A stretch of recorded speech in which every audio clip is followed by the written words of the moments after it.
Senhor, se prepare, porque aquele que vem preparado para receber vitória não vai sair daqui de mãos vazias. Aleluia! Amém? E eu estava preparando e no trabalho uma correria, e eu entrei neste tema porque quando nós falamos de buscar tesouros perdidos, nós também entendemos que há textos, que liberam palavras sobre bênção e que também nos inspiram para entrar dentro deste tema.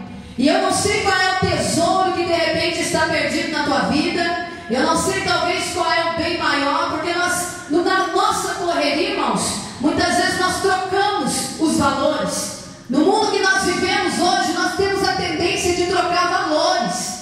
E eu não sei qual é o valor que você tem dado para certas coisas na sua vida. Eu não sei o que é que está tendo mais valor na tua vida, porque a Bíblia nos conta uma história de uma mulher que tinha uma coleção de 10 moedas. E essa mulher havia perdido uma moeda, uma dracma, dentro da sua própria casa.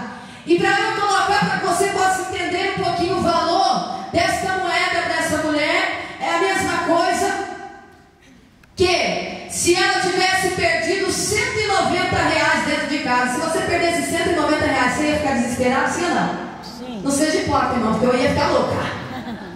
Eu ia ficar desesperadíssima, porque R$190 hoje não é fácil para ganhar, Você tem que trabalhar, não se acha em qualquer lugar. E aquela mulher, ela tinha um apreço muito grande por aquelas moedas, por aquelas dracmas. E a história da Bíblia nos conta que ela perdeu a moeda dentro da sua própria casa.